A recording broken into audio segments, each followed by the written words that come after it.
Il Veneto non passa il limite del 31 senza aver presentato la candidatura.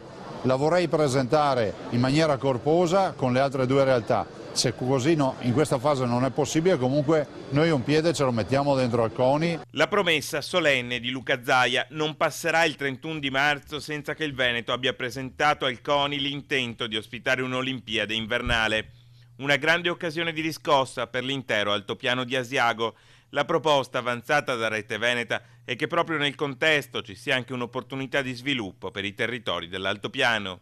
Il fondo, il biathlon, lo short track, c'è solo da scegliere. Gli investimenti infrastrutturali in quest'anno nell'altopiano non sono del resto mancati. Per la montagna veneta un'occasione che non ha precedenti. Una gara a 5 cerchi nella cornice del patrimonio UNESCO non c'è mai stata. L'idea non può che permettere al territorio di crederci e di crescere. Abbiamo piste eccezionali, il patrimonio dell'umanità, nessuno fino ad ora ha candidato il patrimonio dell'umanità come sede delle Olimpiadi. Vietato gufare, spiega Zaia, questo è il momento in cui puntare dritto all'obiettivo. Il pessimismo è la devastazione per non far mai niente. Se io avessi dovuto ascoltare certo pessimismo avrei già tutti gli ospedali chiusi in Veneto. Primo appuntamento il 31 marzo, quando scade il termine per manifestare al CONI il proprio interesse. Asiago e tutto l'altopiano hanno già risposto presente.